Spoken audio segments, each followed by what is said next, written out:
محمد مصطفیٰ آئے بہار اندر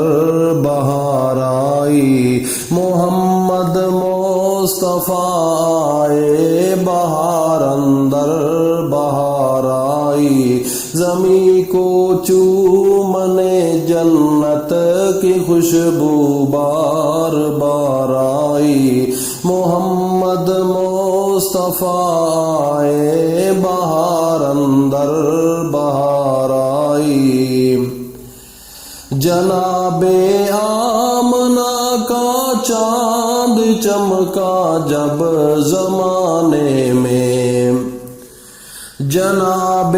آمنہ کا چاند چمکا جب زمانے میں، کمر کی چاندنی قدموں پہ ہونے کو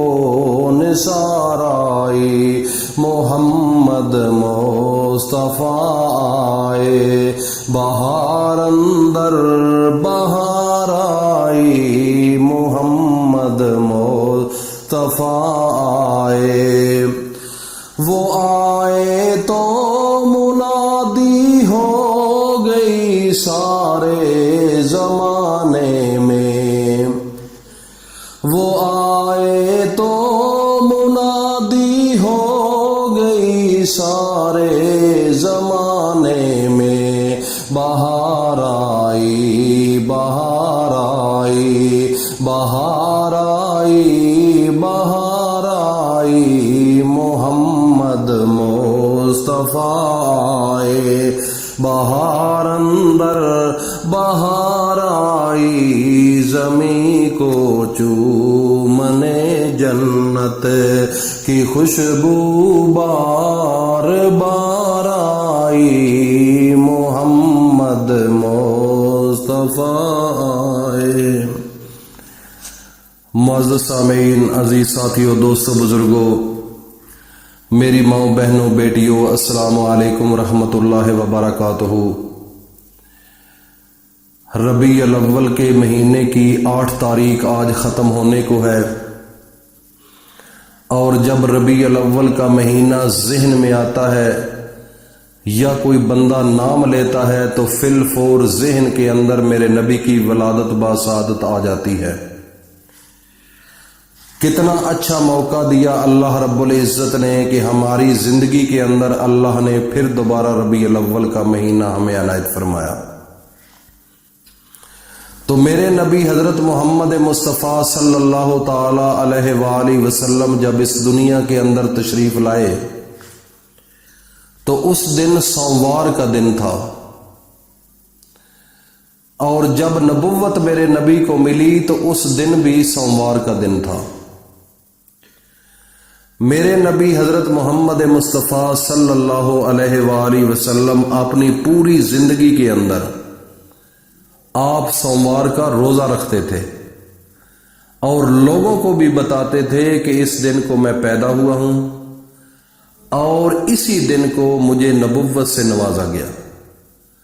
میرے بھائیوں اور دوستوں، میری ماؤں، بہنوں، بیٹیوں، اتنا بڑا عالی شان نبی، سارے نبیوں کا امام، سارے نبیوں کا سردار، اللہ رب العزت نے ہمیں اتنا ہم پریشان کیا کہ ہماری آمد، ہمارا دنیا کے اندر آنا ہمارے تو بس کی بات ہی نہیں تھی۔ اگر آپ پوری اسلام کی بکس کو سٹڈی کیا جائے تو پہلے نبیوں کی جو زندگی تھی وہ اپنی زندگی کے اندر اللہ کے سامنے ہاتھ اٹھا کر دعا مانگتے تھے کہ یا میرے اللہ، ہمیں آخری نبی کا صرف امتی بنا دے۔ ان کو پتا تھا کہ آخری نبی کی شان کیا ہے، ان کو پتا تھا کہ میرے نبی حضرت محمد مصطفیٰ صلی اللہ علیہ وآلہ وسلم کے جو آخری نبی ہوں گے اس دنیا کے اندر، ان کا شان کیا ہے، رتبہ کیا ہے، مقام کیا ہے۔ لیکن وہ دعائیں مانگتے تھے تو ہم نے تو دعا مانگی بھی نہیں، ہم نے تو کوشش بھی نہیں کی، لیکن اللہ نے ہم پر اتنا بڑا احسان کیا کہ بغیر مانگے اللہ رب العزت نے ہمیں وہ سب کچھ دے دیا، خدا کی قسم، جو ہم تصور بھی نہیں کر سکتے تھے۔ اگر اسی چیز کو سامنے لے لیا جائے تو ہماری زندگی کا ایک ایک سانس اللہ کی یاد سے غافل نہیں ہونا چاہیے۔ لیکن اپنی زندگی کا سروے کرو، کیا کر رہے ہو؟ سارا دن دنیا کے پیچھے لگے ہوئے ہو، اللہ کی یاد ہی کوئی نہیں، اللہ کے سامنے جھکنے کا ٹائم ہی کوئی نہیں۔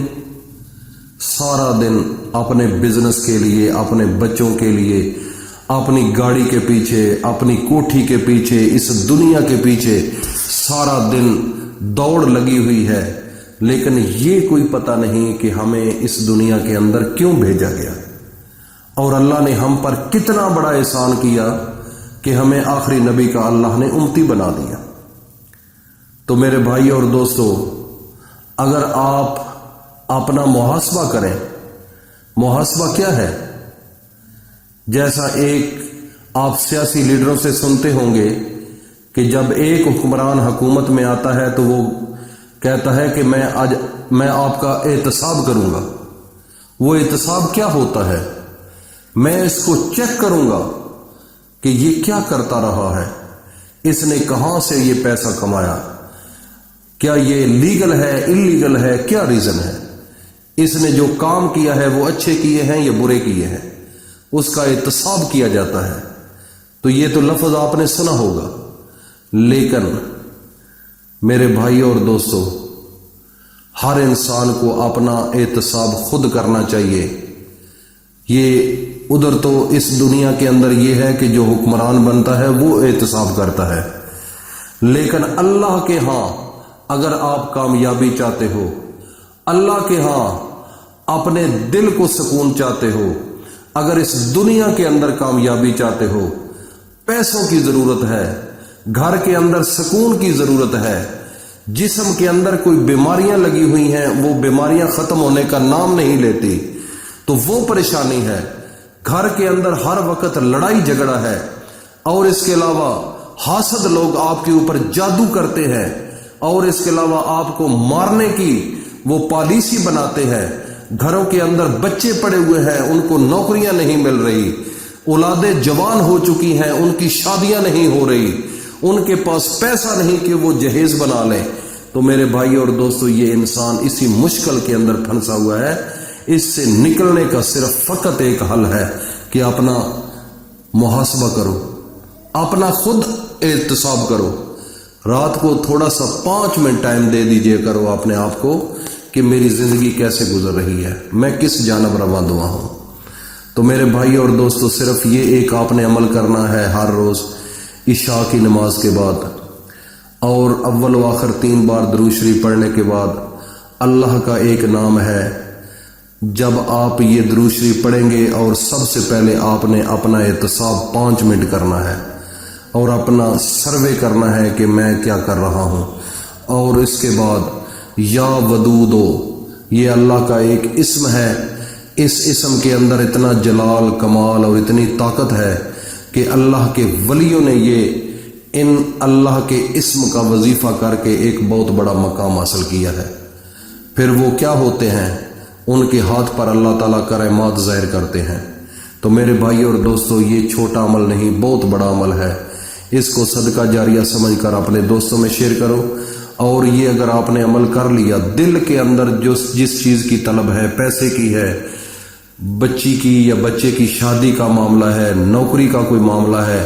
کسی قسم کا کوئی بھی مسئلہ ہے، تصور کرنا آپ کا کام میرے نبی پر درود پڑھ کر، اور یہ اللہ کا ایک اسم یا ودود ہو، اس کی ایک تسبیح پڑھنا آپ کا کام ہے۔ اللہ تعالیٰ چند گھنٹوں کے بعد آپ کی تمام معاملات کو بدلنا شروع کر دیں گے اور آسانیاں پیدا شروع کر دیں گے۔ تو میرے بھائی اور دوستو، اس وظیفے کا بڑی طاقت ہے، اور یہ بڑا مجرب اور آزمودہ وظیفہ ہے، اور اس کو آگے اپنے دوستوں میں شیئر کرو صدقہ جاریہ سمجھ کر۔ اللہ پاک ہم سب کو اپنے حفظ و امان میں رکھے۔ السلام علیکم ورحمۃ اللہ وبرکاتہ۔